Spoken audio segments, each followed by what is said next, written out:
This is the best of VOCM Open Line with Brian Callahan. Let's go right to line number one.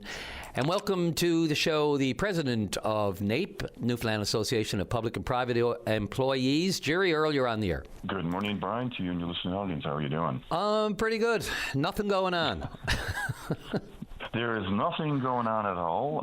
No. Across our province, there are many issues, certainly. Yeah. Now, Jerry, of course, one that's been percolating and recurring here, popping up regularly on the show, and we've had all of the callers, I think, so far have been anonymous because they're in the shop and they just, probably a little concerned of just putting themselves out there. But in any event, this market adjustment issue among transportation and infrastructure workers, whether it's the welders and the mechanics versus the heavy equipment operators. I'm sure you're aware that these calls have been coming into us here on Open Line. A lot of disgruntlement with the disparity in wages from one group to the other. I get it. There are different needs and different qualifications and skills across the board, but I'm sure you've been following it. And some people have been a little bit less than complimentary about the communication on this. What can you tell me, background and where it all stands? Background, I don't know if you remember last fall when the current government, Minister Patton, they introduced the extension, and it goes back and ties in there to some degree when they talked about adding now 24-hour snow clearing to some of the highways. When they announced that, they quickly realized they had a shortage in that case, operators. They made the knee-jerk reaction to use a policy that exists in government, which we refer to as market adjustment, and reference in some collective agreements by the way of MOU. We have consistently said back then, and then they implemented to another group and even causing division. And a couple of things right off. In these depots across Newfoundland and Labrador, what the government has successfully done is pit worker against worker, left them in situations where they're extremely frustrated, and I certainly don't disagree with their frustration, because what their employer could have done here is use something different and an outdated policy that we said exactly what was going to happen. You're going to pit worker against worker. And these depots, some of them have a small number of staff. Some more you go in, they only have 30 or 40. But when you're working side by side, and all these are skilled tradespeople, people that were left out here, like our electricians or welders that do valued work in the system as well, that keeps all this equipment operational both winter and summer, were left in the equation.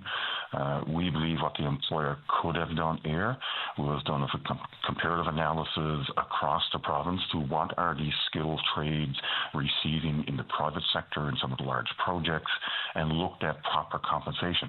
I've even heard the minister say, and I agree with him, that they recognize there's a compensation problem. That's part of the issue of retaining and recruiting people, and that's no different whether you're an electrician or you're an equipment operator. But what they've done, they implement these market adjustments. It is a policy of government, and some people believe they're negotiated. We got as little as a couple of hours notice that the government was going to proceed. No consultation with us as a union, absolutely no consultation with the frontline workers, their employees. Therein lies the problem, because we would have been clearly saying, and as been saying to officials in the department, continue to say it and continue to work through this basically. And I'm sure now that what the minister's done is going to force this to be an issue that must be addressed at the bargaining table. It is causing significant, and what we're going to do is we're going to push people, which we need in the system, electricians, welders. If I was one of those folks, I've been saying, I'm not valued by my employer, I'm going to look to go elsewhere. And that's the situation our government's going to create and has created. Yeah, the staffing situation we know is tight as it is. So when you say the employer is pitting worker against worker, that sounds, you're suggesting it's intentional when you say that. Well, it's quite intentional when they implemented a market adjustment and maybe because they're saying, well, that's the majority of people in that bargaining unit, so we don't mind offending some of the other occupations. That's a very poor approach for an employer or government to take. Kudos that they recognized that certain occupations were underpaid. They were, but all of the occupations, the skilled trades in MOS, and actually the skilled trades exist in other bargaining, such as even healthcare, skilled trades workers today are not being compensated.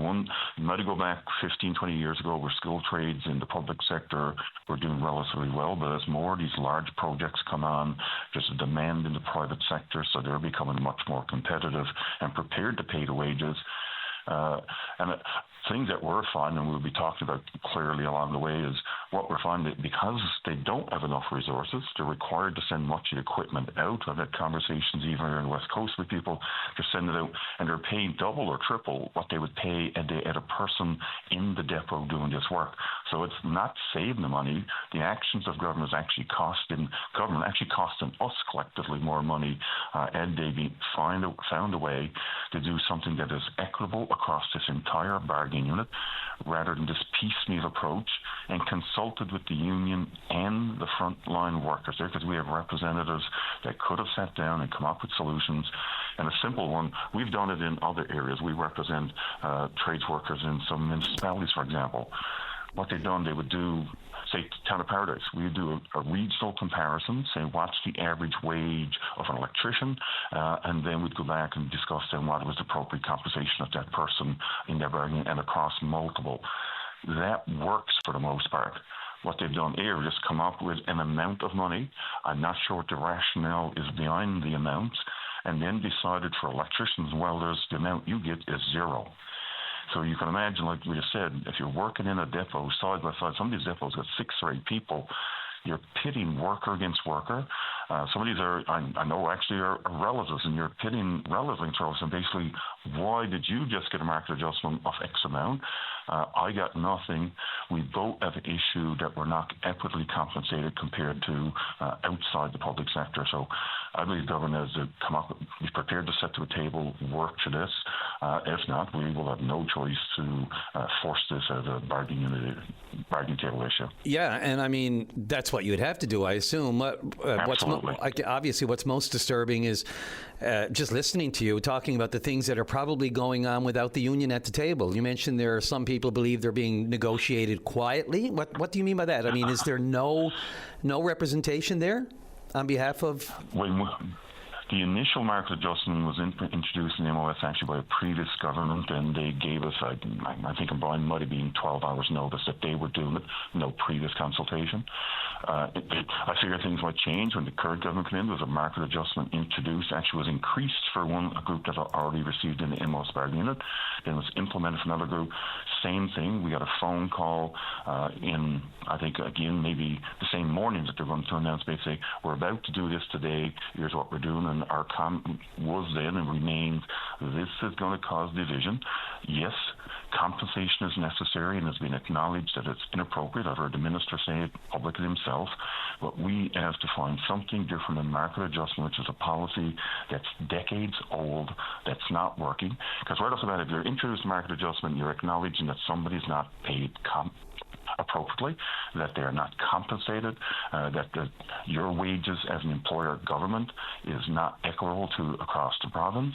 And then if you're going to do it, did you look at the other trades workers and see if an electrician, for example, within your department is compensated the same somewhere else? And the answer to that is no. And it was with no consultation, because some members believe there was some type of discussion there.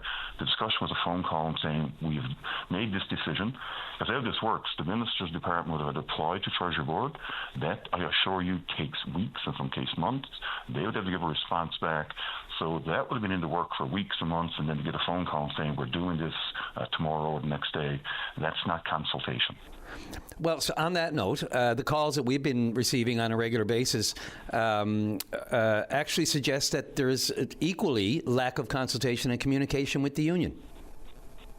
When the market adjustment took place, there was communication that went out, how this was implemented from a comms department. Our staff has been out in depots talking about this and continue.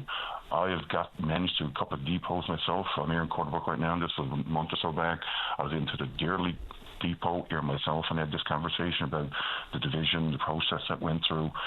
You got to remember the number of depots, so physically impossible to go and visit every depot across the province. We have over 1,000 worksites, but our staff have talked to people. Is it a one-on-one? Maybe not, because of the number of workplaces, but there has certainly been communication went out. It's been talked about. If you go back and look at our social media posts, there's posts that's been put up about it. Are we calling open line every day and discuss it? As you know, we're not, because it's great to talk about these things, but you and I are not going to resolve this. I'm hoping somebody from government is listening, because just certainly concentrate outside this and think we have to do something with this, because I've said to other ministers, and I'll say this minister, to resolve these things, you have to be prepared to sit at a table conversation and come up with new solutions, not solutions over the years. Because these market adjustment might be new in most bargaining units, only been in place for a year or two. We got people receiving market adjustment in other bargaining units for 25 years. If you've been receiving a market adjustment for 25 years, would that not tell you, as a leader in the province, as a government employer, I'm inappropriately paying that person? And let's do something different than a market adjustment. We were only successful in the last 12 months even getting it recognized as a pensionable compensation. They were receiving this, and it wasn't even considered to be pensionable. Like, we have people in healthcare being getting it for 25 years, significant part of their income, recognized 25 years ago they weren't paid properly. So now we're looking at, like I said, we got people left out there I can understand, and I would, if I was an electrician or a welder in some of those depots or some of the other trades, carpenters, I would be equally frustrated, and I would be venting my frustration. But I'd certainly encourage the minister, and more particularly his bureaucratic officials, sit down, consult with the frontline workers, consult with the union, and let's find a solution that fits 2026. I'm limited on time, Jerry, so I won't keep you much longer. Just I understand. One of the pushbacks I have, again, was just the numbers. That there's strength in numbers. Some jobs, there are more workers in that bargaining unit, so obviously, if you got 20 of one and 3 or 4 of the other, they're saying, look, it just comes down to who's louder and who's advocating more for this market adjustment. And going back to what you said, if stuff's being negotiated quietly. So I guess the question would be, to what extent, how soon are you back at the table to try to bridge the gap? Bargaining is commenced, and during bargaining, you don't go out and talk about like what's happening, but bargaining has commenced. It's going to be a process that I see playing out over many, many months before we have a resolution. In NAPE's world, we have 16 bargaining. And again, I understand what an electrician or welder was saying, because what they reference is that within a bargaining unit, they may be, for one of the minority of the people in that bargaining, and they feel left out.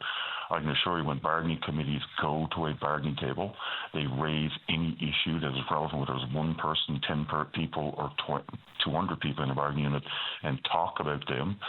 Whether the employer is going to be reciprocal and address those issues, that's a different thing. But those issues are brought up. But again, sometimes a group, you may have, in this case, heavy equipment technicians, there may be 200 in the bargaining unit, but there may only be 20 electricians. So the 20 electricians are feeling, we're going to be left out of this equation because, like you said, the larger group, the louder group are going, but that's not the way it's worked at a bargaining table. Outside of bargaining, some large groups make a lot of noise, push the envelope, and I even think that may what have happened there, that some groups lobbied and the department said we better address it or we're going to lose this group. But what about the other value trades that you're going to lose them now, and go out in the private sector and try to find an electrician or a welder or a carpenter to do work? I can tell you they're going to pay a whole lot more. We've ATIP'd some of the information, and we know what's being paid out. It's much more than if they had these skilled trades retained and continue to recruit it in this bargaining unit, and they better find a solution, because I know some people personally that they basically said, I'll give this a little bit of time to see how my employer is going to respond and respect me, and if they're going to treat me equitable. If not, I get job offers elsewhere, and I'm going. Yep. And I keep saying shortage in other areas. And I keep saying I'll let you go. You keep segueing into another thought in my mind. So this will be the last one. So you mentioned that just then, right on that note about I'll hold on a little longer and see what happens. But you just said in the same breath, this could be months and months and months that this plays out. How real is the risk of losing more staff? Whether it's, they all matter, in the work that's being done. To prepare heavy equipment, let alone to get it on the road and be operated. So how real is that we risk losing more staff while most people, or a lot of people, just don't wait any longer and start seeking stuff in the private sector? It is very real. I spoke to a person within the last 24 hours. They showed me a job posting and said, I've applied for it. If I get accepted, I'm out of there. And that's just one, so I'm sure there's others across the province. And they're saying, I don't expect being a public sector employee to get equal to what's on this job competition, but I certainly expect the gap to be closed and that I get greater respect. If you're going to do it for a person I'm working shoulder to shoulder with on the same piece of equipment, then look at me and come up with a process that I'm at least considered to be some equitable compensation. And like I said, I think it's a very simple process. Maybe I make it too simple, but let's take an electrician, for example. Let's look across the province, see what electricians are paid across the province, and then look at what an electrician is paid in MOS or in other sectors where we have them, and say, are we fairly compensating these individuals? I know the answer is no, so let's see what we can do to fix it. Jerry Earl, President of NAPE. Adjustments just not working. Yep. Look, we're in the age of efficiencies for government, so it's moving at a glacial pace. Look, I appreciate the time today. Thanks. I know you were traveling, and we were having a little bit of trouble, not on both of our ends, just trying to link up. So I really appreciate this today. I hope it does something to inform your members, because consultation and communication is where it's at. Absolutely, Brian. Totally agree. This is the best of VOCM Open Line. Let's go right to line number 2. And Mike, you're on the air. Good morning, Brian. How are you? I'm good. Just coming over a bit of a cold here. Ew. I just want to talk a little bit about Horizons at 106 Airport Road, the motel they converted into a shelter for homeless people in St. John's. Yeah, transitional and supportive housing facility, they would like us to say. That's correct, yes. I've been homeless for about 2 years and shuffling to different shelters in St. John's. And I was sent to Horizons about 18 months ago, September or October of 2024. And I've been to a lot of shelters across the country. I'm not obviously from Newfoundland, you can tell by the accent, but I've been here 20 years. And I've been to shelters from northern British Columbia to St. John's, and this shelter here was perhaps the best shelter that I've ever spent time in, had spent time in. And I just wanted to give a shout out to some of the staff there, because in the 18 months that I was there, the housing in St. John's is limited, obviously, as we know. And they worked real hard to get me 3 viewings. And the 2 viewings didn't go through. And the 3rd viewing, after 18 months, I just moved into my apartment in St. John's here yesterday evening through the hard work of the staff at Horizons there. And I know I'm not supposed to say last names, that I won't, but I just want to give a shout out to the housing hub there at 106 Airport Road. The housing hub, Shane, Maria, Sarah, and Rachel. And if not for those people at the housing hub there, I probably wouldn't be in my apartment today. It was a very difficult time there for me. I'm struggling with mental health and addiction. However, I'm on the right path now. But to be in an environment like that with other people struggling with the same thing, it's very difficult to, so to speak, stay on the wagon, if it will, right? Absolutely. It's hard to break the pattern when you're surrounded by it all, Mike. It's hard to break the pattern, yes, and it's hard to have a positive attitude every day when you're struggling with homelessness on top of it all, right? Absolutely, Mike. Do you mind if I ask just generally? Our listeners are listening to this and they're wondering how a person ends up. I mean, look, we know how people generally end up in this situation, but how did you end up in this situation where you're, in various parts of the country, and then you end up here? If you don't mind me just prying in a little bit. No, I don't mind. I'll be 66 years old next month. I don't look it. Excuse me. I don't look it, and I don't sound it, and I don't think I act like it. But I've been struggling with addiction and mental health for over 40 years. I grew up in Toronto. And I was put in foster care at the age of 6. Sheltered to 15 different group homes and foster homes from the age of 6 to 18, and then from the age of about 20 to the age of 45. I spent time in penitentiaries in Ontario and British Columbia and detention centers across the country because of mental health and mostly addiction, right? Alcohol and drugs and stuff like that. Mm-hmm. But at the end of the day, if you want to get better, you have to want to get better. I mean, I've been to 6 rehabs here in Newfoundland. 6 times I've been to rehab in Newfoundland here, and in 5 times, and 1 in Guelph, Ontario, sent from Newfoundland to go there. And at the end of the day, it doesn't matter how many rehabs you're in or how many AA or NA meetings you go to. If you don't want it, you're not going to get it. That's so true. Sobriety I'm talking about. And if you're struggling with not so much mental health, but if you're struggling with addiction, it's very hard to maintain an apartment and pay the rent and pay the heat and light and put groceries on the table for yourself. Your first thought is that next high that you want to get, right? That's right. So once you can surpass that, then your battle to get into a comfortable living situation eases. It becomes better. And like I said, through a lot of help from the staff at Horizons there, I mean, their backs are against the wall. They're doing a fantastic job. I mean, mental health is the elephant in the room here in Newfoundland, right? In the country, in the world. Mental health is the elephant in the room. But these people, day in and day out, they go to work, they try hard, they're doing what they can do, but there's only so much you can do with limited housing, right? Mm-hmm. And like I said, with the addiction issues, if you want it, if you want to stay sober, you're going to stay sober. If you have no desire to do that, then you're not going to do it, right? You're absolutely right. I mean, you have to want to care about yourself, about getting better. And they will. Those people are there, as you named them off, and I have no problem with that at all with you naming them off, because the work that they do is beyond what any of us could comprehend. But they'll help you. That's the business they're in. But we all know that some people are beyond helping themselves. The mental health and addictions, they don't have the same strength and the same will that you would have to make yourself better and turn a corner and still make it to 60s and care about yourself. Because others, we know, they cross the line and they throw up their hands, and we know what happens then.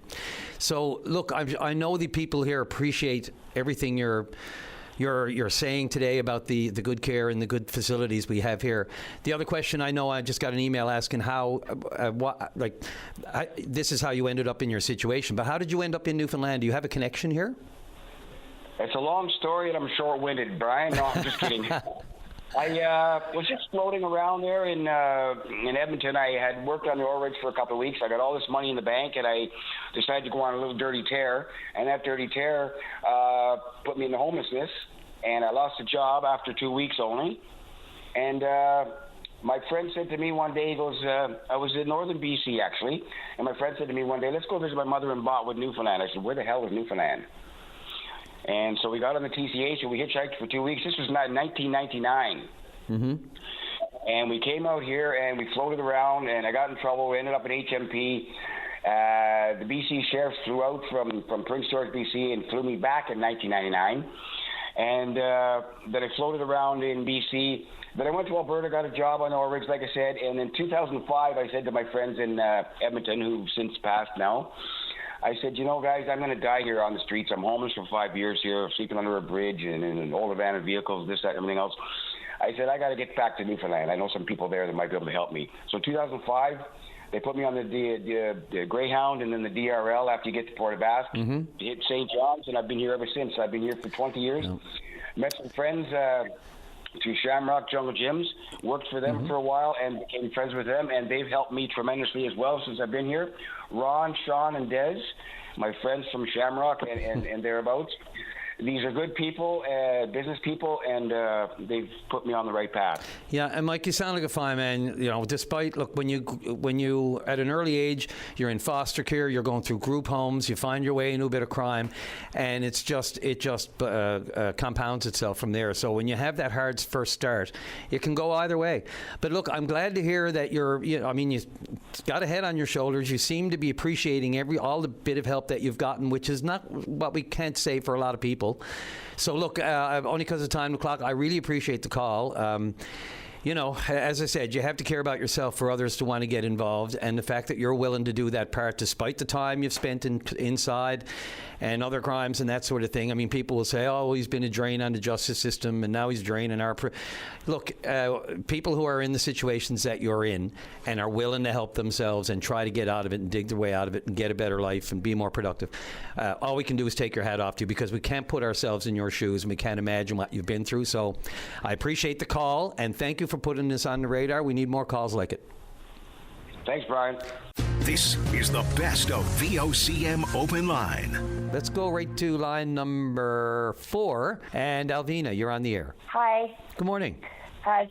Good morning. This is my first time calling, so I'm a little bit don't know how this works. But, yeah, just like we're having a phone call, Alvina. Just tell me what's on your mind.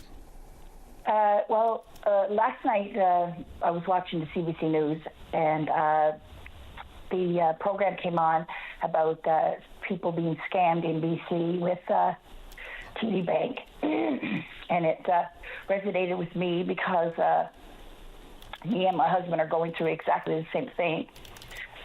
We have been scammed out of $7,000 as of right now. It was up to like $35,000 that they had scammed out of my bank account. But the TD we work with TD, and we tried to work with TD to get our money back, and they did give us back some of our money.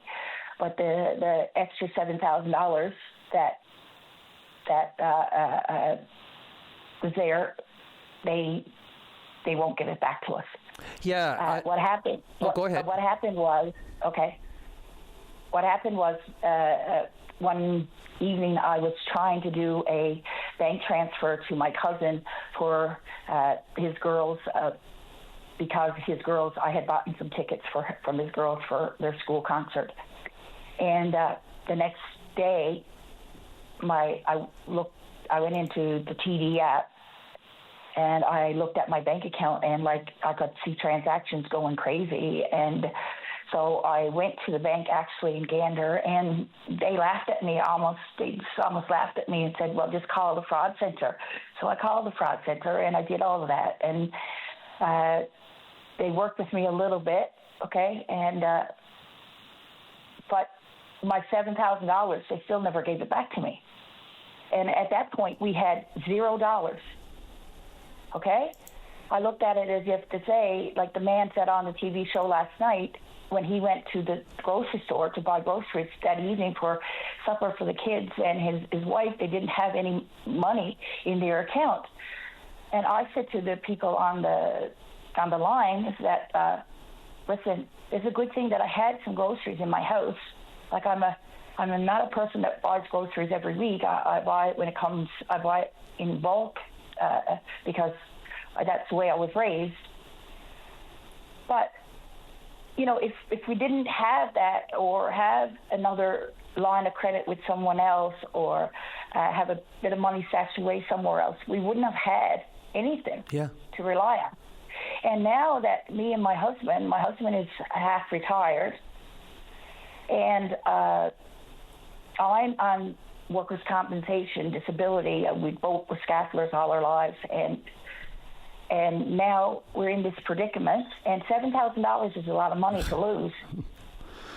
Any amount of money is an amount to lose these days, let alone that much, Alvina. Sorry, go ahead.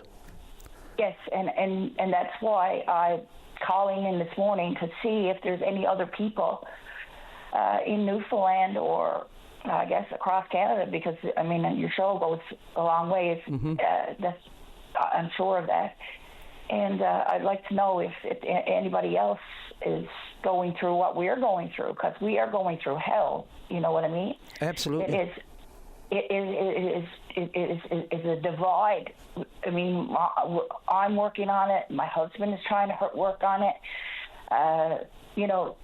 Two of us are so depressed because, listen, that was our money for our vacation for the summer to go visit my children, and and now it's all gone. Because of these lowlifes. Look, Alvina, I'm aware of the reports. I've seen it, and it is specific to TD Bank. This CBC, I think it was the CBC Go Public team that dug into this on the scams and the account hacking. And what really, look, first of all, the pit in your stomach, the feeling you have that you were taken by these people, and not only that, the money that was in your account. Look, every cent is a valuable commodity these days. We know it. Times are tough, and if you have money put away for some specific thing, and it's gone just like that through it, there has to be some accountability on the part of the bank, and it should be quick. They're the first ones to come after you, right? If there's any unauthorized transfers, or if you do anything wrong at all, or you put in a check and they'll put a hold on it, and then all this kind of stuff for sometimes no reasons. Maybe they're being careful, but when they are clearly on the wrong end of it, in the fall. Yeah, it takes. It's. Yeah. I've been with the TD Bank now for 16 years, and I always had a great relationship with the TD Bank. The TD Bank in Gander was excellent. But right now, I don't feel that I get represented very well from the TD Bank in Gander. Yeah. But anyway, that's another story, I guess. But it's heartbreaking. It's hard on your nerves. I don't know how to explain it. You're explaining it. We are devastated. Yeah, and I can sense it. I can hear it in your voice, and of course you are. Not only is it your money, but it's just the feeling that you've been scammed, and it's horrible. It's like it's like don't get me wrong. I don't want to put it to, because I've never been raped, but it's almost like somebody has violated you. Absolutely. Like your person. And I sort of understand now where, like, I always understand where people come from that go through terrible things, like, rape and people frauding them and all that stuff. And it's in the pit of my stomach, like. Yeah, and I mean, you can't. There are certain things, obviously, you just can't compare, because unless you've been in through both, and a physical attack as opposed to this, but this is almost like a physical attack. I do know what you mean. Body. Like when you come out in the morning. Look, a couple of weeks ago we came out. My daughter and I came out of the house in the morning, jump in the vehicle and go somewhere. And you could tell right away. My daughter opened the passenger side door, and everything was everywhere.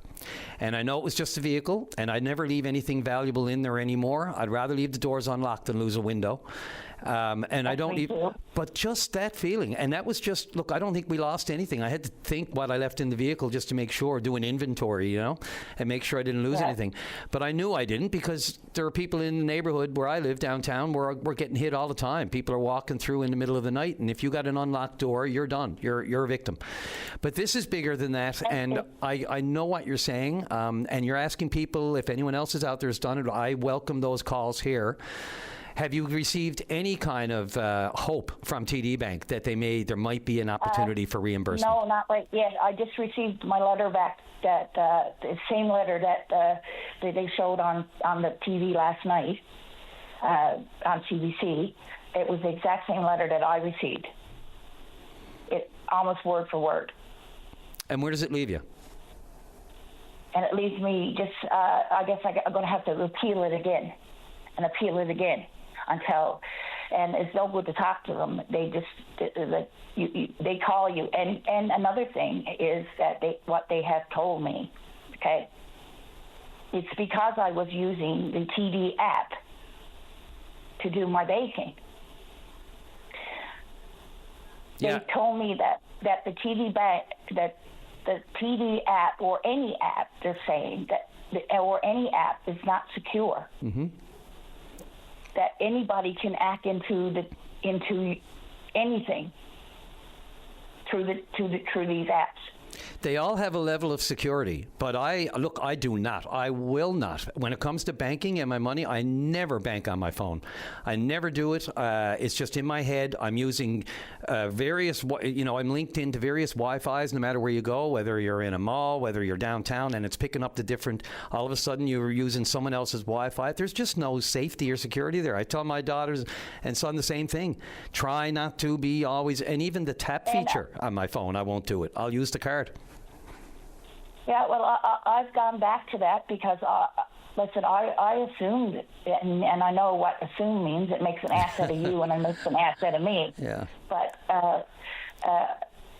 I assumed that it was mm-hmm.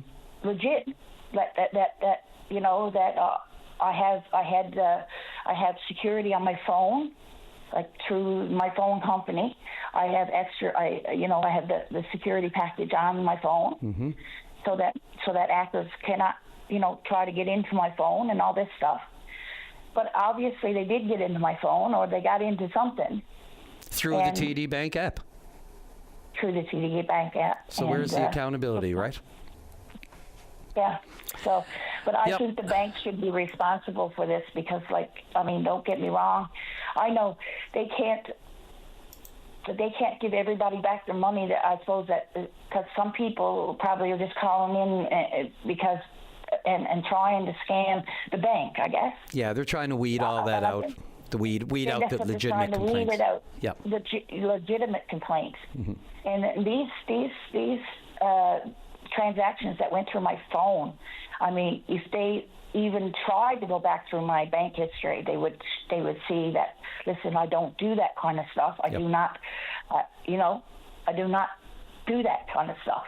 Exactly. And if I try to get somebody else actually to order me something on Amazon, or because I'm not really familiar with all the stuff anyway. You know what I mean? Alvina, look, I'm not up to date with it. Unfortunately, when it comes to wanting something back from them, you're a number. When they want something from you, you're a person, and they are going to do everything they can to get you in as a client. But then after that, the problem with banks is they just don't have enough profits these days to be able to help people like this, And I don't mean to make light of it, but that is the most sarcastic comment I'm going to make about that today. Yeah. And Dave just mentions, and I had this on my thing here, I'm looking at the Canadian Anti-Fraud Centre. And you reported that. Did you say that off the top? I couldn't remember.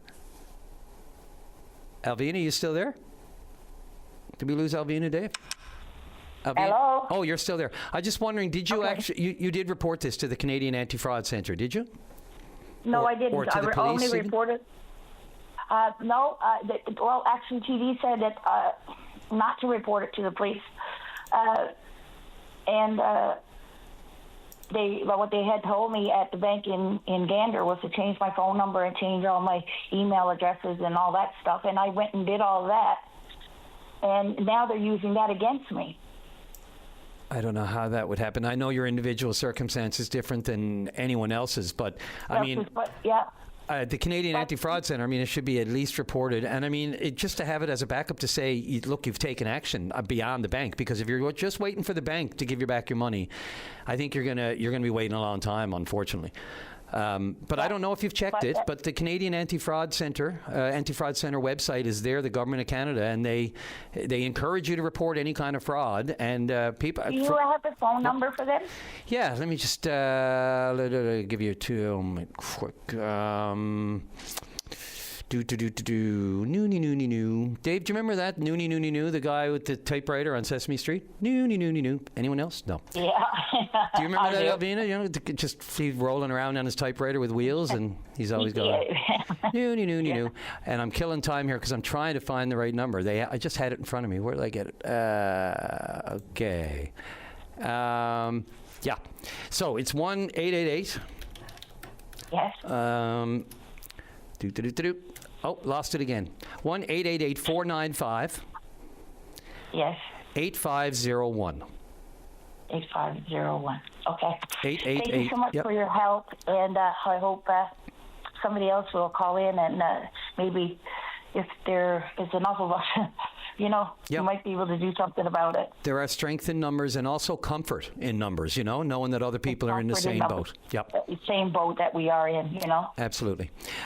Thanks, Alvina. I'm really sorry for what you're going through, but if you have any progress or any update, by all means, please feel free to share here. Okay. Thank you very much. This is the best of VOCM Open Line. Right to line number one, and Ed, you're on the air. Good day. How are you today? Good, sir. Thank you. And yourself? Oh, not too bad. Frustrated, but not bad. Okay. I've been trying to get a person some help for quite a while now. Actually, a couple of months now, actually. What kind of help? The person is, I'm going to say, disabled. Went through a very bad situation with somebody. Needless to say, there was police and everything else involved in that stuff. At the moment, I'm trying to get her some help to help her with her electric bill, because she's going to be cut off literally at the end of the week. She will not have any electricity in her house by the end of the week, and I've been literally trying for months to get some solution to this. I'm trying to find this End Homeless group, which we talked to months ago before they vacated their office altogether on Monument Road. Mm-hmm. No idea where they're to anymore. The phone numbers go absolutely nowhere. Basically, I'm coming up empty to give this lady some help. I mean, I wish I could financially help her, but I'm financially strapped myself when it comes to something like that. First of all, is she living on her own? And is the phone bill, like, is shelter, her home, a problem, or is it the phone bill, or what's the situation? Well, she's living in housing, okay. And the light and power, they're still stuck in the old COVID thing like 5 years ago. So you can't physically go into the building and actually physically talk to someone, look through the bills and that, and see what's going on. She didn't have access to the bills because she was like, let's say, not able to get to her mailbox for literally basically almost 5 years because of medical problems.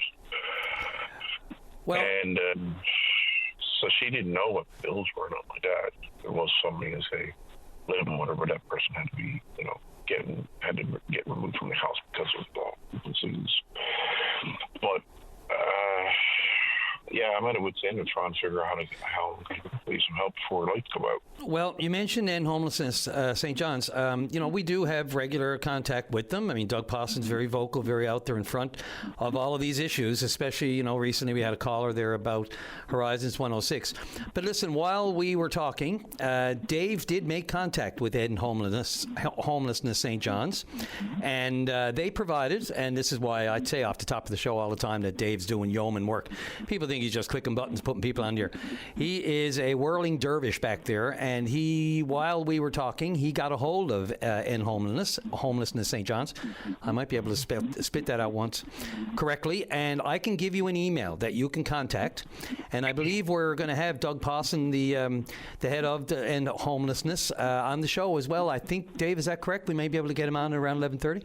So he's going to come on the show as well and speak to issues, of course, yours specifically. What you've been able to tell me here, and you don't have to go into any more, sensitive stuff or like that. We got the message, and I'll give you an email, and I'm told they will get right back to you. Yeah, I've done that. Nobody's gotten back to me. What email do you have? Whatever email was on their website itself in the first place. Oh, okay. So as I said, Dave was just in touch with them, and they're waiting for it. So if you want to make contact, I'm told, and the man himself, Doug, will be on the show later. So they want to make contact with you. They're not just sitting on their hands there. This is a call that Dave just made. He spoke to them, and they're waiting for your email. And I can give you the address if you want to flick them a quick note, whether you believe they'll get back or not. At least you can send it off, and that'll be a step at least toward in the right direction. Is that okay? Yeah, when you're ready. Yeah.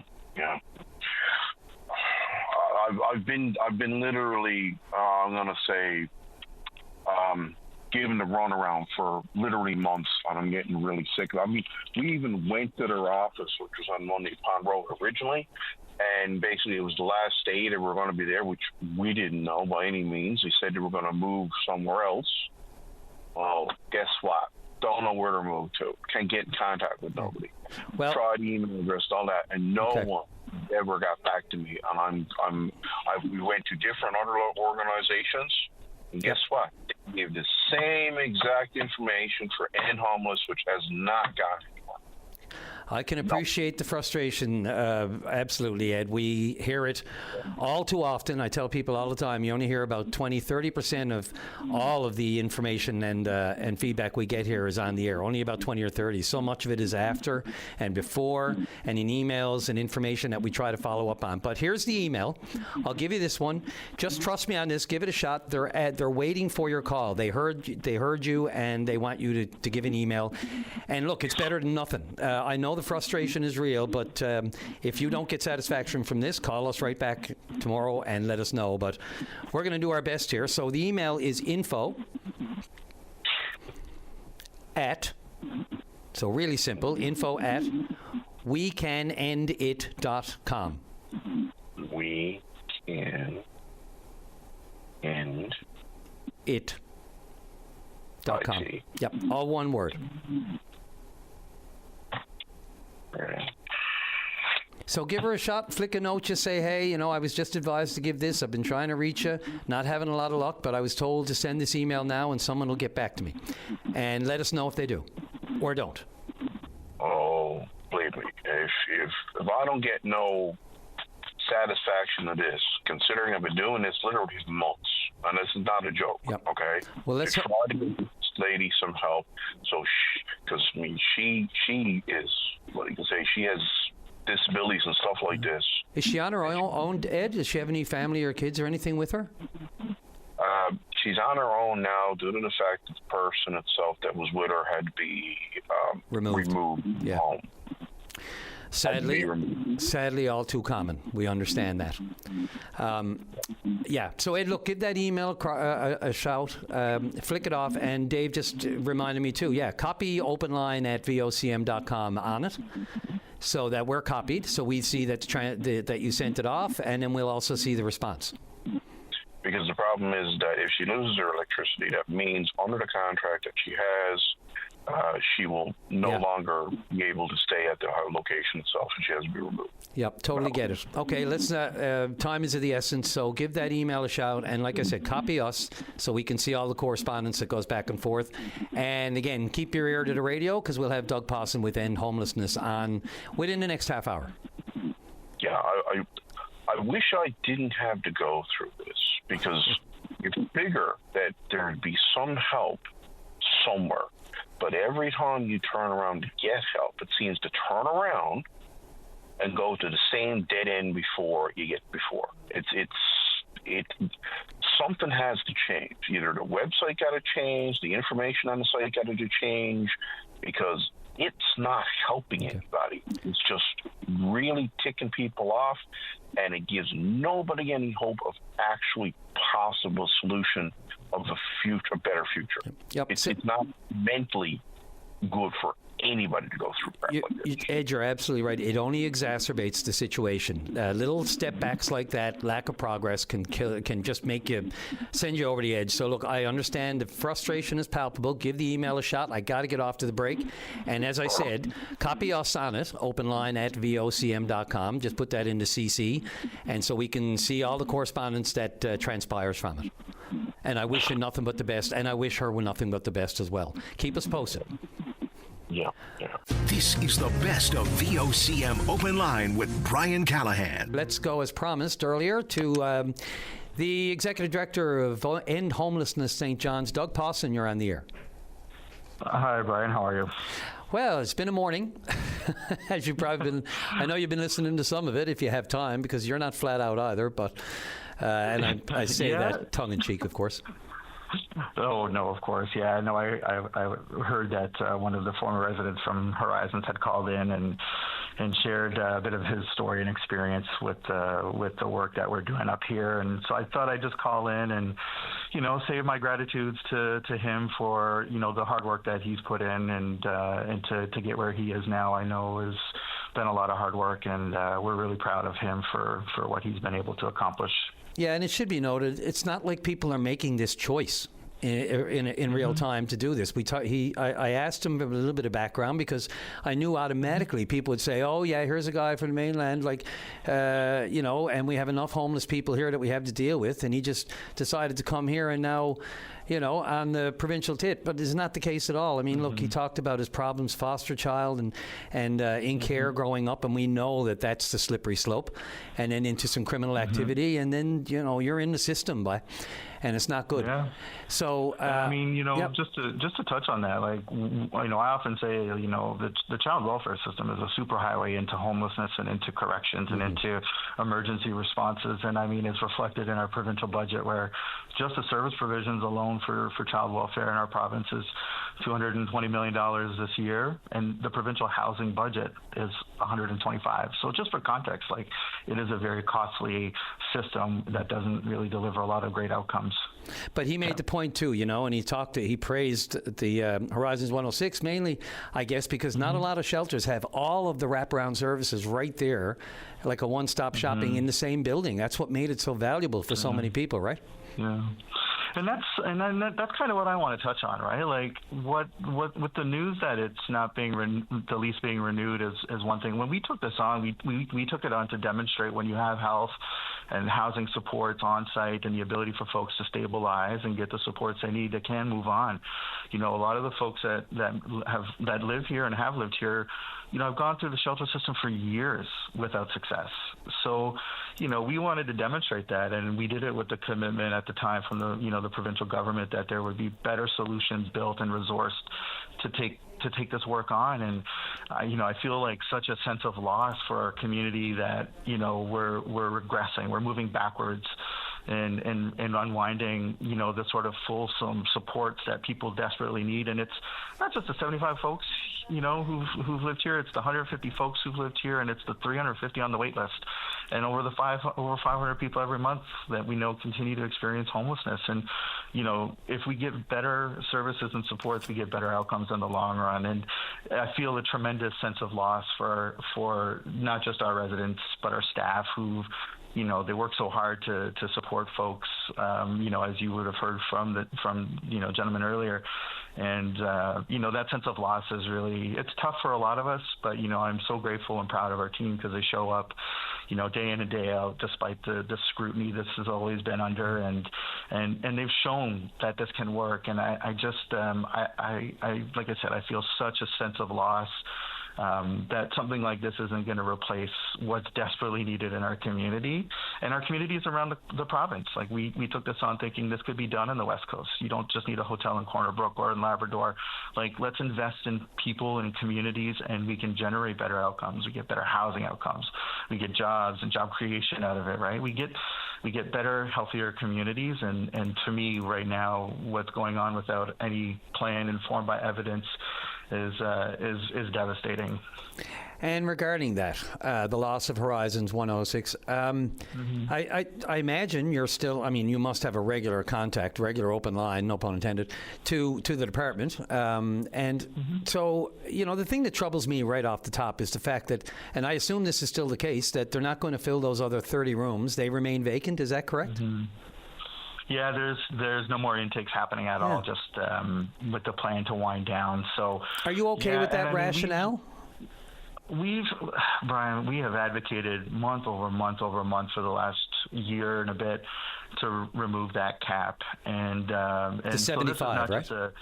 Yeah, we know we could support even more folks. We know that the province is currently paying for other hotels to be used as shelter, and we've got an option right here. And so, this whole thing obviously has been very politically charged, and we got involved because it represented an opportunity to show how this should be done from a shelter service delivery, from a supported housing service delivery. And we're seeing other parts of the country really integrate health and housing. We're seeing the Dunn House model in Toronto get a lot of attention because the University Health Network is involved in supporting the health needs of folks. We've been doing that for a couple of years, and it works. And so at a time when the rest of the country is deepening that integration of health and housing, we're unwinding it. And that's a huge loss. And what that does is it makes people who are incredibly vulnerable already even more vulnerable. And when I look at sort of the headlines and the calls that you folks get, things like trap houses and community safety, for example, the folks who are often the victims are the most vulnerable, who have the least in their name. They can't kick somebody out, who's a member of a criminal element of their home, who takes it over and runs a criminal operation. Those are the folks that desperately need this kind of support and service. And I am incredibly scared about the uncertainty for so many folks who, we might be able to find them in an NL housing unit, but without the safety of a permanent supported housing building like what we've got here, they're so vulnerable to those unit takeovers and to criminal elements. And this is only going to jeopardize public safety even more. So I'm really concerned about that, and I need to highlight it because it's something that's already very topical, and we are on a collision course to see more vulnerable folks get taken advantage of and more criminal elements preying on them. And we don't have the resources, either on a support side or an RNC side to even respond to what's currently happening, let alone what's going to happen. And that message has been conveyed to the department, and I hope to the minister. I mean, I haven't said it to him directly because we haven't met since December, but these messages are critically important for people to know that this by winding this operation down and removing those supports isn't going to make things better. In fact, it's going to make things a lot worse. Are we any clearer, or do we have any more clarity on what will happen after December and Horizons 106 shuts down and the 75 people that are there now? No. And I'm sharing, as honestly as I can, Brian, how deeply concerned and scared I am for the folks who call this place home, and for all of the residents in shelter where we're seeing winding back supports, and again at a time when we know there's a housing crisis and people's wellness are going unmet, their health and wellness needs are getting unmet, and we're winding things down without a plan, not evidence informed, and honestly doing the opposite of what the rest of the country is doing. And it goes to the efficiencies. The government has made it very clear on two things. One, they're going to trim the fat wherever they can because of the financial position we still find ourselves in, without a signed MOU on Churchill or without a finalized sanction on Bay North. Both big, ticket items that could have an immediate influx of cash. But by the same token, we know beyond the people that are at 106, that there are so many more people out there. So it just, you said the politics side of things. I'm just wondering what, any communication at all on this, because this is June now. If it's September and October and we're still saying, well, we're looking at what we're going to do, that's going to be too late, I assume. That's no. And to your question, there hasn't been any communication with the minister or the premier's office on this. And we've briefed with the department staff, but we haven't had any conversations with the folks making the decisions. And we've invited them up to visit and talk to residents and staff, but those requests have been unanswered at this point. And the MOU and the sort of windfall that we were talking about, you mentioned there, Brian, I mean, I think the challenge is if we don't build housing and supported housing at this point in time, if we're not moving towards that, what's the plan to build more hospitals where folks are only able to go and they can't access the shelter system because it's full? Our private shelter system is the biggest it's ever been. These are largely unstaffed and very unsafe conditions. Where do those folks turn when housing units are being repurposed for folks up here? Not even the 2,000 folks on the wait list are getting prioritized over the residents here. So we're going to clog up an already full and broken system, and we better build more hospitals. We better build more jails, because where do people turn? Like, these are the only other options people have to go to when there's nowhere else to go. And we're showing outcomes and models that work and provide people with support, with dignity to get those outcomes. And without a suitable alternative, like I said, I'm desperately scared, and I don't think the folks making the decisions understand how sensitive in time or how urgent this time is. Yeah, and God knows we need that prison that's being built, but God, more jails. It just feels like the most regressive actions you can take. And the province has said it; they won't balance the budget on the backs of residents. This feels like another backbreaker to me. But Doug, that's I'll just leave you with that. Look, thanks a lot for making time. As I said, I know you're not busy enough. Let us know too, and I know you heard the call from Ed, who was saying he wasn't getting any kind of satisfaction through End Homelessness, and we gave him that email. So hopefully someone has a look at that and can respond to him real quick. I know it's down into the staff level, but we'd appreciate it if you can have a look into that. Yeah, and credit to Dave. He always makes those connections when folks call in. So he's already made that connection. But yeah, thanks for your time, Brian. I appreciate it. This is the best of VOCM Open Line. Let's go to line number 3. And Verna, you're on the air. Good morning, Verna. Good morning. I'm calling in regards to the Bell Island Ferry service, or lack of. Yeah. I guess you're aware. You're on a one-vessel service, I think, today. Oh, yeah, for the last 6+ days. Yeah, I'm just looking at the ferry, updates. Yeah, go ahead, sorry. Yeah, the ferry that came back after being gone for 7+ months. 7+ months. It was supposed to be gone for 6 to 8 weeks for repairs. It was gone for 7+ months, the Flanders, for extensive engine repairs, refit, and maintenance. So you can figure and you can picture the money that was put out there for it. The boat came back on April the 28th. It is now June the 9th. So far this month, it's been gone for 6+ days, waiting on parts. It's something about the hitch, I think it is this time, or the generator, or the bow thruster. It's been off at least 6 times since it's returned. April 28th, it returned. It didn't return to service directly on April 28th. Yeah. So it's a little over a month it's been here. After being gone 7 months.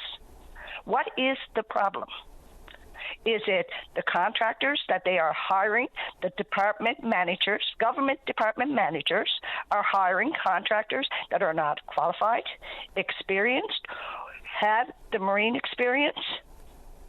Because years ago, the boat would go for a lot less time, and it would come back, and it was able, and it was willing to supply reliable and dependable service.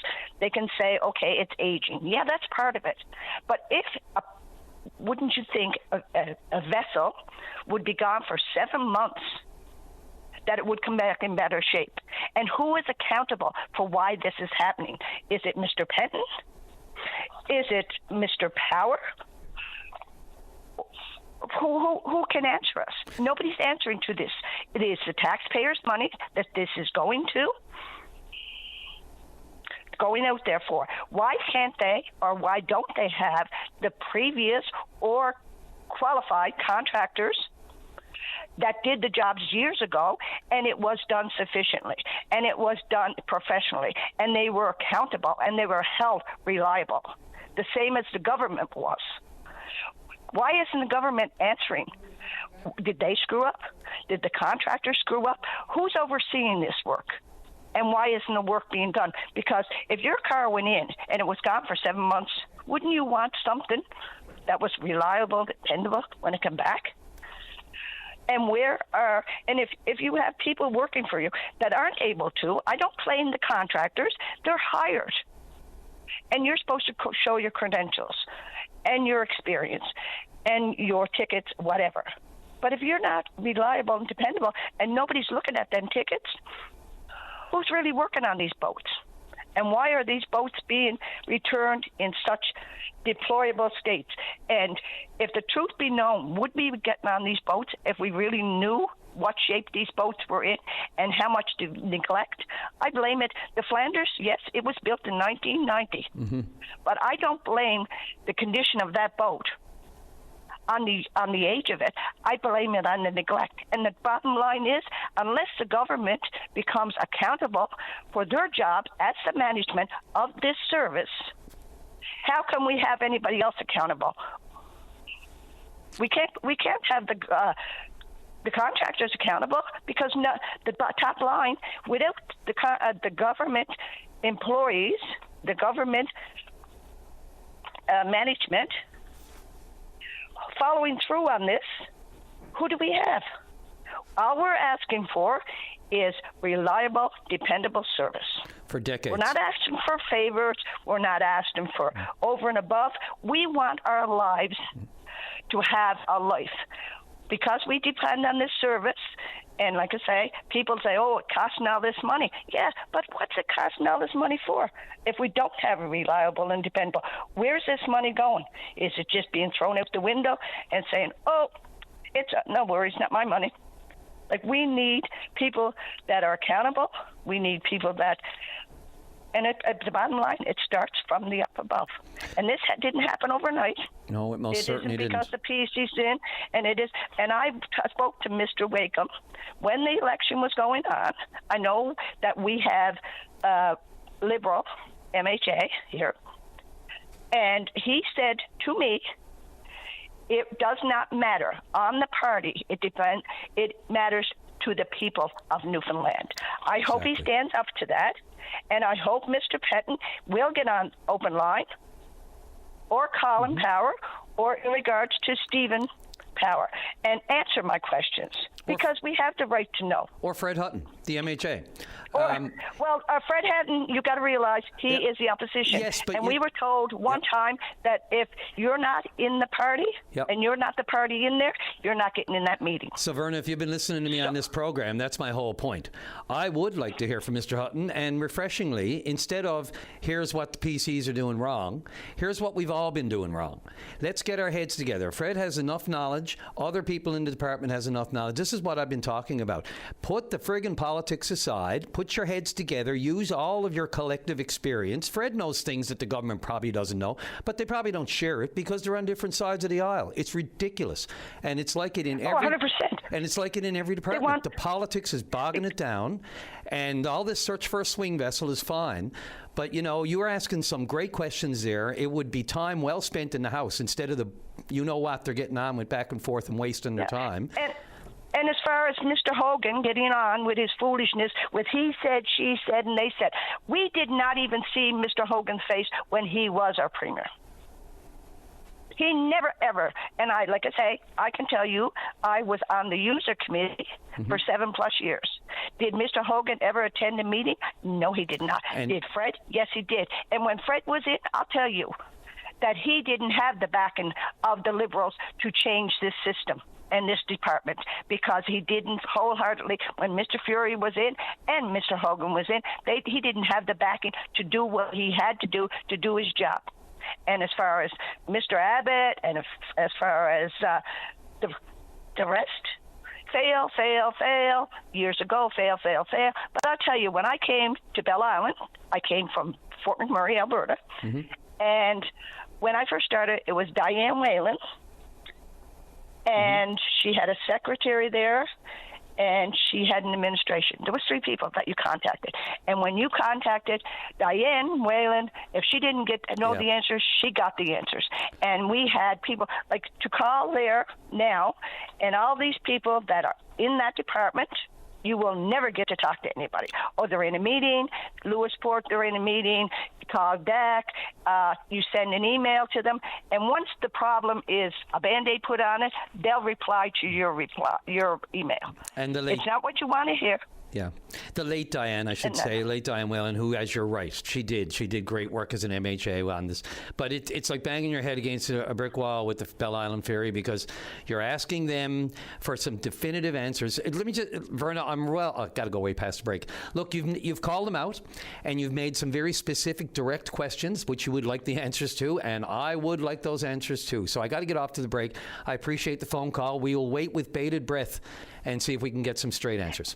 And like I say, and there was contractors that were there in place that know the Flanders and the Beaumont inside out, and there's people that are in that department know who I'm talking about. Yep. Bring them back. And why, if you can't bring them back, why won't you bring them back? Loud and clear. And I thank you very much, Brian. This is the best of VOCM Open Line. Go right to line number 3 in response to Alvina from Francis. Francis, you're on the air. Hi. I was just listening to her story, and I had a similar... I'm with another bank, RBC, but about 2 years ago, I just happened to be checking my bank account in the morning, and I noticed a transaction of $4,500 that was being transferred to somebody I didn't know, and it said your e-transfer to such and such a person has been successfully transferred. So I called my bank right away, and luckily they caught it in time. But if the person had accepted the transfer, then I would have been out that amount of money. So it's not just TD; it's other banks too. So there's so many professional scams on the go these days. It's hard to trust. anyone. And with the technology and AI still evolving, even getting smarter and smarter, they'll use it. We talk about the advances and how wonderful AI will be for advances and discoveries, and hopefully, the priority, let's just solve cancer first to move on. But it is in every aspect of our lives now. And I'll tell you, Francis, you mentioned it's not just TD. It most certainly is not. That just happened to be the focus of a particular CBC Investigates or Go Public piece. But, the common denominator I'm seeing, and we have two other callers who want to respond to this very topic. So we've struck the nerve here this morning, not surprisingly, when it comes to banking. One common denominator, I will say, seems to be the app. And again, I've already said that I will not use the app.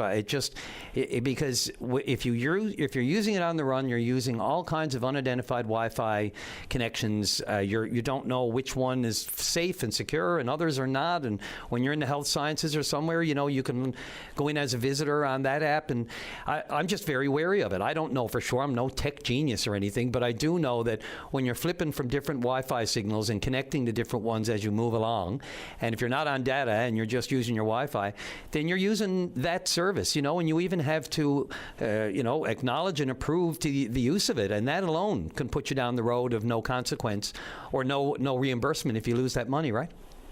Exactly. But, however, I think, when we deal with a bank and they have all our personal information, and I think, they owe the customers, something in return if a scam happens, because we put our trust in that bank, and, you think, for instance, you have to go, put in your password. Nobody else should be able to do that. So for somebody just to be able to, automatically transfer, a certain amount of money out of your account, it's kind of concerning, like to the point where you don't feel like your money should be going into the bank anymore, if that sort of thing can happen. I've been thinking that. I've been feeling that way for 40 years. Francis, listen. Sorry, go ahead. I'll just give you a sec to wrap up. Sorry. Yeah, no, because if you're, say, for instance, if you have $10,000 to your name and it's in your bank account, and like the lady was talking about, it just was wiped out within seconds, we'll say, and there's no way of getting it back, so it's, we might have to go back to the days when they'd bury money, put money in a bottle and bury it in the ground. Yeah, and my little black bank account book that I used to use at CIBC when there was one in the Kmart Plaza on Topsail Road. I'm with you. Francis, look, I appreciate you chiming in on this. It's a beware for all of us. And again, the technology is out of control. And, the banks should do better as well and be more responsive and be more reimbursing and accept and acknowledge the fact that the billions in dollars, their profits that they make every year, maybe they're not putting it all into the right place. Maybe they could put a little bit more into a holding fund for people who, through no fault of their own, are getting scammed out of their own money when we were promised the bank would look after it. So that's my rant on that one. Thank you, Francis. I appreciate it. Okay, but goodbye. This is the best of VOCM Open Line. Jim, you're on the air. Yes, good morning. Morning. No, that lady, she told me about the ferry, one of the ferries. She's wondering why it takes so long now to get work done, and apparently the work is so it's not up to standards. But years ago, most of the ferries, a lot of the government ferries, used to be repaired in Marystown when the Marystown shipyard was operating. That is absolutely true.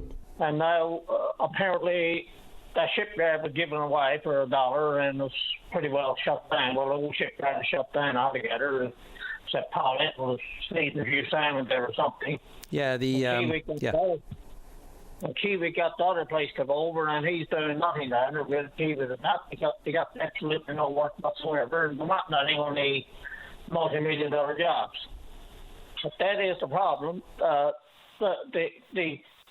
In Mary's time, we had one of the most experienced, dedicated workforce in the world, as far as I'm concerned. And I worked there for 43 years, and I'm retired now this last 14 years. But, all of them experienced workers, well, most of them are retired. A lot of them passed away. And those that are not still around goes away to work, goes brings their expertise to other parts of the world, mostly Alberta and other places. And that's the problem. Yeah, a proper place, a proper local place where you can just take it and it can be work for locals and the ferries get fixed, and God knows there would be an endless amount of work on them, given the problems they've had even since they were purchased. And we're still waiting on word on the swing vessel. The provincial government has said they're still trying to procure a swing vessel that can assist and take the workload off both Fogo and the Bell Island runs. But you make a good point. The shipyard now, which of course is more like pivoted away from everything, the fabrication side of things, is more like an aquaculture service hub these days with the Mar base, as you I don't know if you mentioned Mar base, but the Paul Entel based Mar base in Marystown, and the aquaculture and the hatchery plans, but there's been delays with that as well, and that was all goes back to the pandemic. I mean, and even the St. Lawrence, the floor spar, which there was supposed to be another a savior for that company. I haven't heard much on that front after the former company was dissolved and they came in with a new one. I think the Blue Beach area was a big problem there. We're trying to dock and all that. So you make a great point on the ferry and the work that we could be doing in-house as opposed to looking over and checking out Estonia and the rest of them for fill-in ferries. And I don't know to what extent even Marystown today or even New Dock in St. John's, what that work is like and how well it's turning around and whether or not they have the staff, and maybe delays there are contributing to the problem. I don't know, but I welcome the minister and anyone with the knowledge to fill me in. Well, for building ferries now, I mean, that's an art in itself. Yeah. I know what. I went to work there at 23 years of age, and there was a bunch of Scotsmen coming at that time who knew how to build boats. We were all just greenhorns, and they trained us. And we're all retired now, or did. Most of us retired. Hopefully, thank God we're not Dolly, but anyway. But there's no experience shipbuilders around. So, and I don't know where you build a ferry at now. Yeah, the apprentices didn't follow. We didn't stock the the freezer, if you will, as the others moved on. It wasn't passed on because I think the future of the shipyard was so much in doubt, and the lack of contracts, good contracts that we could get. The larger ones we would never get, right? We know we're in competition with the larger dockyards elsewhere. Well, the last two boats that was built overseas, Marystown had a bid in on them, or Kiewit did, I should say, and I don't know whether they were too far over bid or what the problem was there, but they went overseas and got them done anyway. And they had to spend multi-million dollars on themselves trying to get them fixed up. Now, you look at the ones that was built in Marystown, the Gallipoli, the Hazel Metalics, and the Grace Sparks, and I could name a few more. They hardly ever had much problem with them.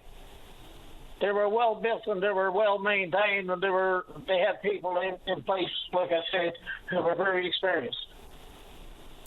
Yeah, now the shipyard was apparently the Liberal government under Brian Tobin and Clyde Wells thought they were wasting too much money on it, even though they wasted more money in other places just as much. It was just a bunch of BS. Yeah, there's always been a question about how much should be put into that service, only because of the population base, and unfortunately, you're right. The maintenance has not kept up. Over the years, we've let it slide for whatever reason, and the ferries age, and then we're looking for swing vessels, and we're not buying anything new. So whatever it is has to be adapted, whether it's the dock or whether it's the vessel itself in order to dock. And the issues go on and on and on, and we're in such a political frenzy and in a hurry to satisfy the masses and say, we got a new ferry. It may not be the right one, but we got one, and we'll try to run both of them, but one will be off all the time. It's just like it's a never-ending story. I'd love to see them build new boats, but I don't think it's going to happen. Yeah, well, they talked about building four new ferries. The provincial government did, but again, in this age of efficiency, and we see what they're looking at, everything across the board where they can save money. It's still hard to get my head around the promise that was that there were ferries going to be in the offing, new ones, let alone being built. So I look forward to an update on that as well. But I get the feeling that the more the government looks at the books and the more they look at the financial situation, whatever they can kick down the road, they will. Oh, yeah. But Tony wants to save money out of the ordinary working man. Why don't they look at their own place in there instead of having to hire experts to give them advice? I thought they were supposed to be the experts, so why should they hire someone not to give them millions of dollars just to give them advice? It's a good question. I invite any one of them, minister, MHA, or otherwise, premier, who I still haven't had on this program here yet since I took over the show. I welcome him at any time, but it's a good question, and I leave it to them to answer. Yeah. Good luck with you. Thanks, Jim. I need all the luck I can get, buddy. Yeah, me too. Bye. This is the best of VOCM Open Line. Welcome back to the show. Let's go to Tom Davis. I don't know, Tom, how to say. Are we talking interim suspended Ward 4 councillor? How do I address you right now? Is your council hat put away for a month, or how does that work? You know what? It's really tough. I don't really know. I mean, it's difficult. I mean, people still call me. So what do I do? Well, yeah. Are you allowed? I mean, obviously, you could still do work. So we should go back. Of course, you were handed a month-long suspension with pay last week regarding an investigation that found. I guess you made comments that created, quote unquote, a poisoned work environment. Now, we spoke last week about this, and I believe you did say, and I fully appreciate the sensitivities around HR issues and involving different people and that sort of thing. But I know at the time we spoke, you said that you kind of pledged to elaborate a little bit on what this was all about. To what extent you can, go for it. Well, I mean, first of all, it's very difficult, and I really appreciate all the support that I've gotten. A couple of people called, Charlie and Walter Harding both called in last week. It's been a tough time for myself and my family, but at the end of the day, this is a process that I've accepted and that I'm trying to move forward on. But there was all kinds of, I guess, rumors floating around about what may or may not have occurred, and I don't want to dig into the details of it. But just to say that, first of all, there was no big blow-ups, there was no anger, there was no by me towards anybody, and there was a private conversation that was overheard where I was referencing a podcast I'd listened to, and unbeknownst to me, it was somewhat, it was very a sensitive subject for someone who overheard it. That was the catalyst that led to the investigation, and then they went through and interviewed people, and it's interesting when you mentioned the poisoned workplace reference, is that was one of the allegations in the complaint. And in the report, there's a heading, poisoned workplace, but underneath it says that I made people feel uncomfortable. The direct sentence does not say poisoned workplace. So, again, not to split hairs on anything. And I don't want to defend. It's not about defending. I feel, I have definitely hurt people's feelings, and I feel bad for that. And I'm looking forward to the training that's going to be required of me. But this was not this was not a situation where I lost my cool or anything like that. It's it's difficult because when I go back and listen to the evaluation, because it's humbling when you have to listen to what other people think about you, and there's positive things in there because a lot of people were interviewed, a lot of positive things in there. But again, there's this theme that in some of these debates, I made people feel uncomfortable. I've got to try and choose my words differently. In my mind, when I was speaking, I was talking about an organization. It was never about people. I have a great deal of respect for everybody down there. Incredibly competent people work at the city, including my colleagues, counselors. It was never about that. And somehow I've got to be able to do that because no part of me is going to be silenced or stop representing what I feel is the best long and short-term interests of the residents of the city of St. John's and specifically the residents of Ward 4. It's going to be very interesting to see how the training can help me do it. I do know that as people who listen to me on this show regularly, it's I have pretty strong and educated feelings about things. I bring a unique set of skills to the council table, and I do listen. There's many things, many issues where I've felt strongly about something, but I listen to other people and it changed my mind. So, it's, I don't envy if someone who maybe didn't have the support system went through this process, it would be very, very hard on them. I mean, it was hard on me. It was hard on my family, but I had a lot of support. So, these conflict of interest, which is not my case, or this code of conduct violation, which was mine, like these can be very, very difficult on a person. Not to in any way diminish the impacts in the workforce or around the council table from words or actions that you might put out. Yeah, it can get hard later on in life as an experienced person, a business person, an actual elected councillor to be told you need training for anything, especially when it comes to dealing with people. I mean, this is your bread and butter through business, through politics, through council, through dealing with your, the people in your ward. Do you feel, I know you accepted what was handed down, but do you feel like you got a fair shake? Do you know what? It's really irrelevant at this stage of the game. I will say that if I'm back in this situation in the future, we might be having a different conversation. I contemplated all kinds of approaches to this, but really what the residents want is they want me to get back to work. I mean, to me, I'm not sure who's getting punished more, the residents or me now, because my voice is removed from the table. I mean, right now there's union negotiations going on right now, collective agreement, which will have significant long-term impacts. Before I lost access to email, I wrote a impassioned email to my colleagues, just putting my thoughts on paper so that they would at least have that, because I won't get a chance to be part of that process. And come next budget time and the budget time after that and the budget time after that, like the decisions we make on a daily basis. So, for me, I mean, I don't want to wade into that. There's no benefit to that. The residents want me to get back to work. They don't want this drama. I mean, I tried to take the high road and to do what was in the best interests of the organization, of my colleagues, and ultimately the residents. And I weighed all options. I got to tell you, it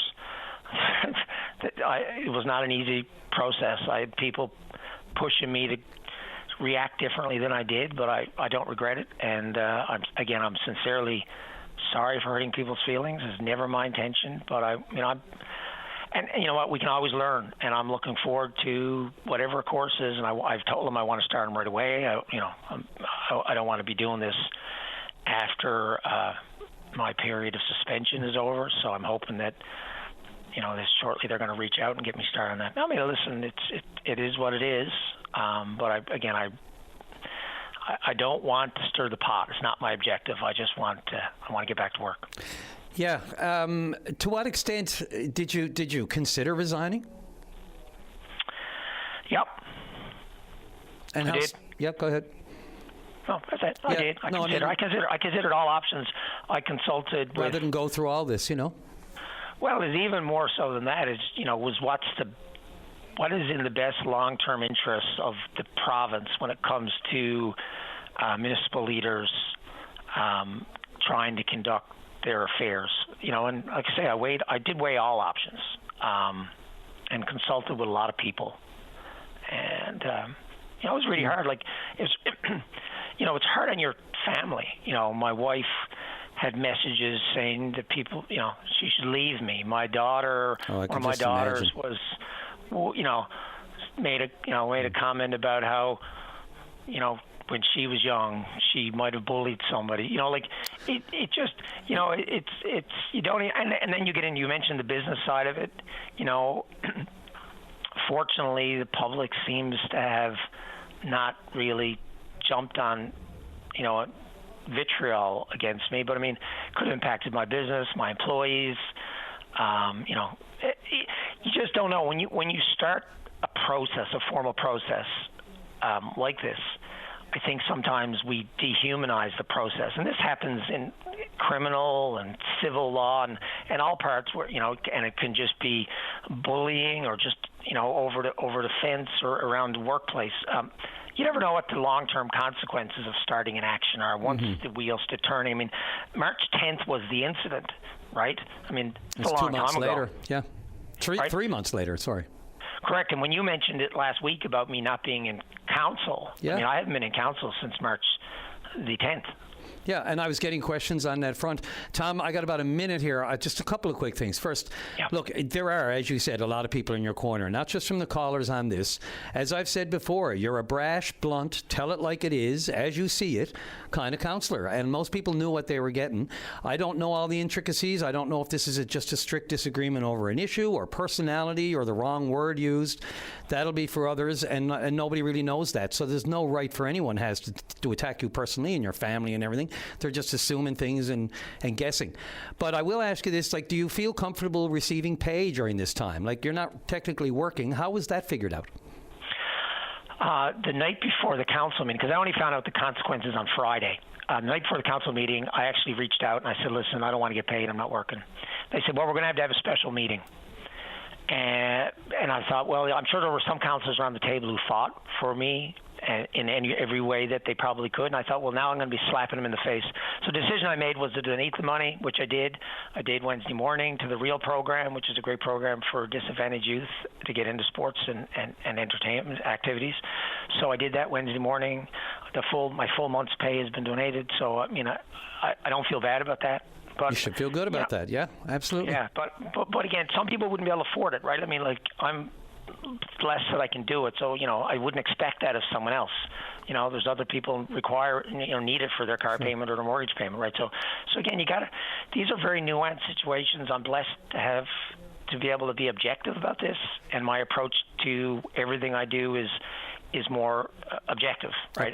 So I'm lucky to be able to do it. But I do appreciate everybody's support, and I just want to get on. I want to get back to work, and I'm sincerely sorry for any feelings that I hurt, and I'm looking forward to getting back there in 3 weeks' time. Tom, look, when you think about all the people who would not be on Open Line talking about this and who would dodge it and go silent and not be out in front of it, not communicate, not speak to the issue as best you can and as much you can. As I said, it's been part of what people expected of you when you were elected, and you're not letting them down on that front either. So you're out in front of it. You're here on the public airwaves speaking about it, not dodging it. And again, good on you for donating your salary. I had a lot of people ask me, how come he's getting paid? He's just sitting around not doing anything. I can assure you he's not sitting around doing nothing. And again, it was a city decision, and once they made that decision, you donated it. So end of story. Yeah, thank you. Thank you, everyone. Tom, thanks for the call. Good luck. Okay, take care. Bye. All right, that'll just about call it a day. I just want to remind everyone again, yes, as for your emails and letters, and we get letters as well, I will endeavor to get to them when I can. But I'm limited, of course, time-wise here, especially on the show, since they're just too long for me just to read out verbatim on the air. People are already tired of me listening to me on a phone call, let alone go on for 10 minutes with a letter, especially with callers waiting. And look, I'm not complaining about the callers waiting. They are the priority. The reason Open Line was born and still exists today. So, we don't have an op-ed page. Our op-ed, or opinion editorial page, which is what it's short for, is Open Line. That said, and between the calls, the morning prep, researching every new topic that's on the go, responding to emails, program meetings. Oh, and by the way, calling and the ignorance and the insulting stuff, no time for it. You're not going to get a response if that's the attitude. And trying to keep a positive tone here. Calling me pathetic for not getting to your question about Minister Thompson last week. Thank you. Thank you very much. I knew I wouldn't have to wait too long for someone to give me a tangible example of the kind of insult mindset we have to change in this society today. Like, was there not a nicer way you could have expressed dissatisfaction with the minister's responses, or even the questions that I had very little time to ask her? No, sir. Had to go mean, had to go on the attack, insult someone. There you go. Well, we won't have a lot of time for that stuff on this show anymore. We're going to stay positive. We'll deal with the hard issues, but we'll get past the personality or the personal attacks and conflict. No time for it here on Open Line. We're going to keep it, the frowns from falling upside down. Thanks, everyone. Love your emails, by the way. I love getting emails, some emails. Drive safe for everyone. Arrive alive. VOCM cares.